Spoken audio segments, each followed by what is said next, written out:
Dieu, bonjour peuple de Dieu, que le Seigneur vous bénisse, tous ceux qui nous suivent à travers le monde. Nous voulons ce soir parler un peu sur l'impudicité dans la vie chrétienne, ou soit l'impudicité dans les églises. Bien aimé, l'impudicité d'abord c'est quoi? J'aimerais parler en termes simples pour pouvoir donner la lumière et la lenteur à tous ceux qui nous suivent à comprendre que l'impudicité d'abord c'est le fait de sortir ou le fait de faire des rapports sexuels avec un partenaire non autorisé. Quand je dis et je donne cette définition, c'est une définition qui non seulement m'engage, mais je voulais d'abord vous expliquer pourquoi j'ai opté cette définition ou pourquoi j'ai pu formuler cette définition de l'impudicité, le fait de sortir ou de faire des rapports sexuels avec des partenaires non protégés, non autorisés, pardon. D'emblée de jeu, un partenaire, c'est celui avec qui vous avez un acte. Quand je parle d'un acte, je vois sur le plan juridique, c'est-à-dire quand vous sortez avec une personne qui n'est pas autorisée avec un acte juridique, c'est-à-dire un jeune frère ou une jeune sœur qui ne se sont pas encore mariés officiellement, qui n'ont pas un acte juridique de leur mariage, et dès lors qu'ils sortent ensemble, ils commettent ce qu'on appelle impudicité.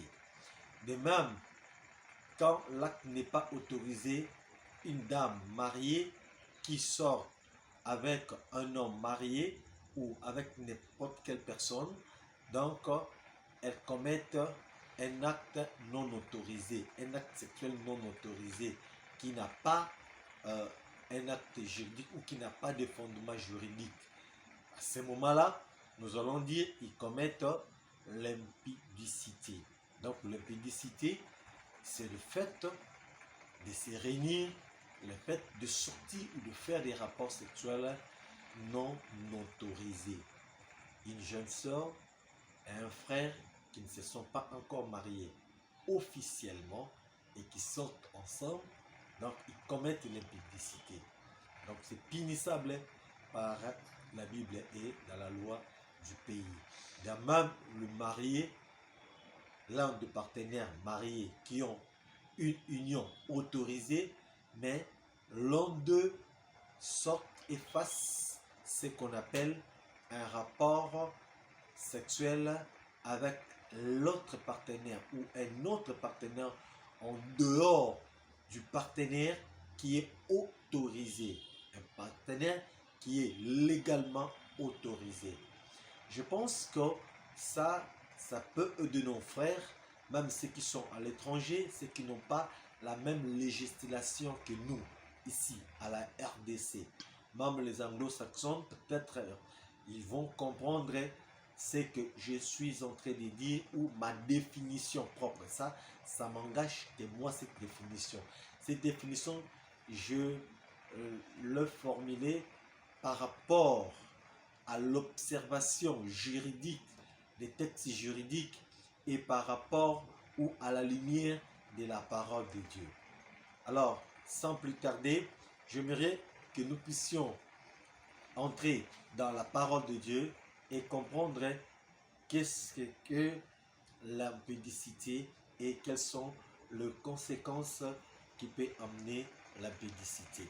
Ici, ce que je vais parler, bien aimé, je vais parler dans deux volets, ou voire même trois volets.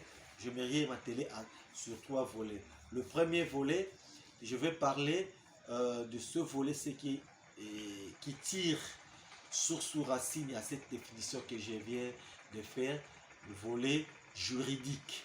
Et le deuxième volet, je vais parler du volet sanitaire et pour enchaîner au volet spirituel. Pour comprendre d'abord, nous sommes dans le livre d'Un Corinthiens, chapitre 6, verset 18. La Bible dit, fuyez l'impudicité. Quelque autre péché que commettent quelques péchés qu'un homme commette, ces péchés est hors du corps. Mais celui qui se livre à l'impudicité pêche contre son propre corps. Je voulais, bien aimé, épingler ou faire l'exégèse de cette portion de la parole de Dieu. 1 Corinthiens chapitre 6 verset 18. Fuyez l'impudicité. Pourquoi la Bible nous dit de fuir l'impudicité? Puisque l'impudicité, c'est parmi les péchés qui lient l'homme. Parmi les péchés qui fait que l'homme devient impuissant devant l'acte. Peu de gens s'en sortent dans ce péché d'impudicité. On peut résister à tout autre péché, mais pour les péchés d'impudicité, la Bible nous autorise de fuir ces péchés. Pourquoi? Parce que les autres péchés que les hommes commettent, ils commettent en dehors de leur corps. Mais ceux qui commettent l'impudicité, ils pêchent contre leur propre corps.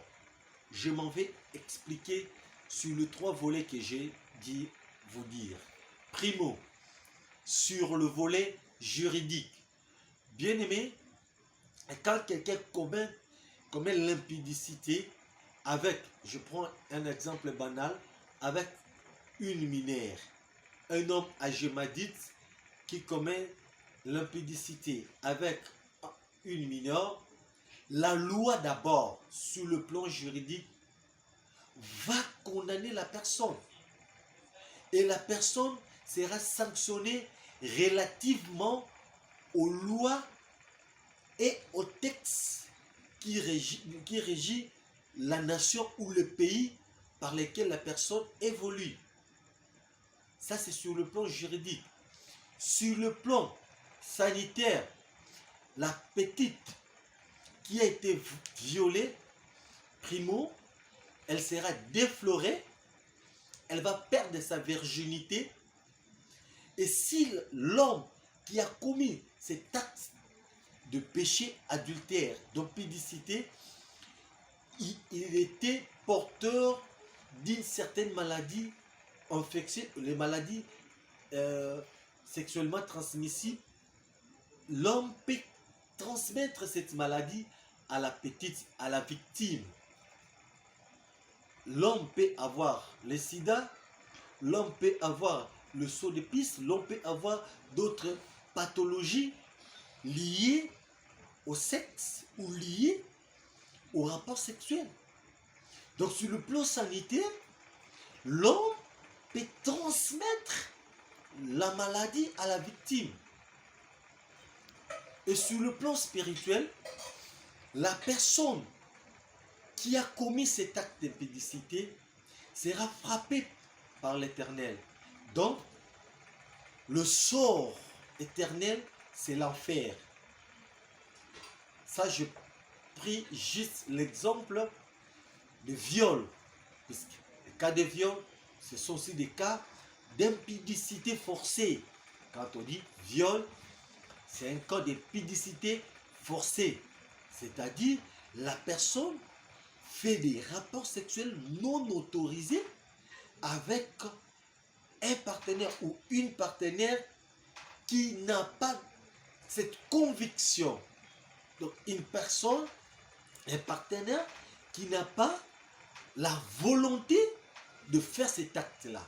Donc, si certainement dans ce premier volet, nous avons sorti ces faits-là, ça signifie que l'acte d'impudicité, c'est un acte à condamner. Parce que la loi condamne ça. Et les familles, les justes et coutumes, personne ne peut accepter que sa fille, qui est encore vierge, qu'elle soit déflorée par une tierce personne. Peu importe l'influence que la personne peut avoir au milieu de leur évolution environnementale. Donc, tout ça, ça a des répercussions sur le plan juridique et sur le plan sanitaire et enfin sur le plan spirituel. Et sur le plan physique ou sur le plan sanitaire, la personne ou la victime aura, la petite ou la femme, la victime aura en elle ce qu'on appelle des blessures intérieures. Elle peut haïr son bourreau ou toute la catégorie de son bourreau. Si c'était un homme militaire qui a violé une dame ou qui a violé une petite, et la femme, la victime, va haïr toute sa vie le militaire. Si c'était un enseignant, la victime va haïr les enseignants. Si c'était un prêtre, si c'était un pasteur, la victime va les haïr. Mais maintenant, comment retrouver ces histoires dans les églises? On retrouve l'impudicité dans les églises parce que les hommes qui ont accepté Christ étant Seigneur et Sauveur ne veulent plus demeurer dans la présence du Seigneur, ne veulent plus observer la parole, ne veulent plus rester dans la sanctification absolue. Et souvent, les hommes qui ont le privilège de monter, s'il vous plaît, dans le prêchoir, c'est-à-dire les prédicateurs, les pasteurs, les évangélistes, les serviteurs, à un certain moment, ils se tapent la tête et se disent qu'ils sont de grands révérends. Ils se disent ils sont ils ont des privilèges d'abuser sur les fidèles qui viennent dans les églises.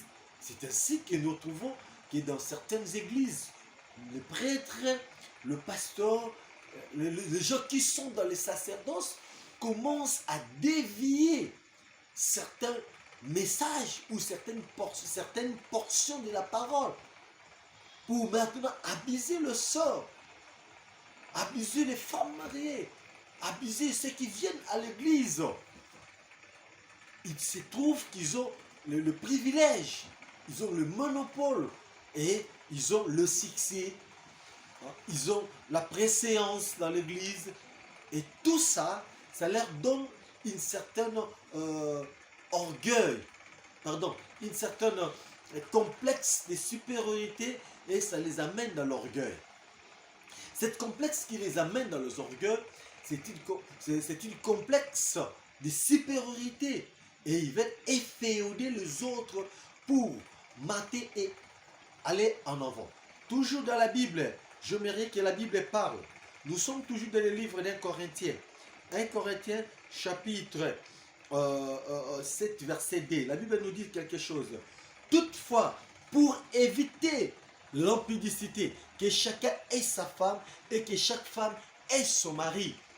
Voilà maintenant là où la définition faite, ma définition que je vous ai donnée, prend maintenant la force. La Bible dit, toutefois, pour éviter l'impudicité, je prends maintenant mes mots de ma définition, que chacun ait un partenaire autorisé.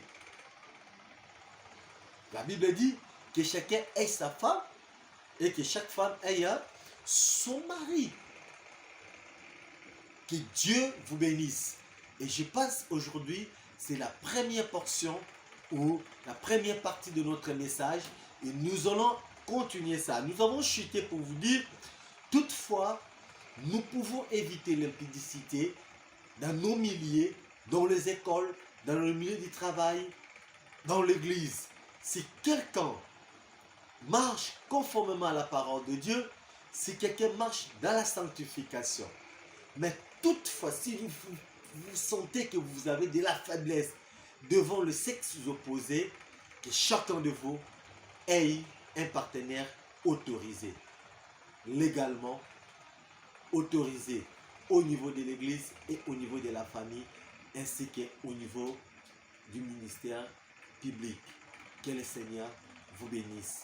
À la prochaine pour la seconde partie. Merci. Nous sommes l'église Septaï, située sur l'avenue Bois, la numéro 51. dirigé par votre serviteur, l'apôtre Dr Martin Mizana. Que le Seigneur vous bénisse. Merci, que Dieu vous bénisse.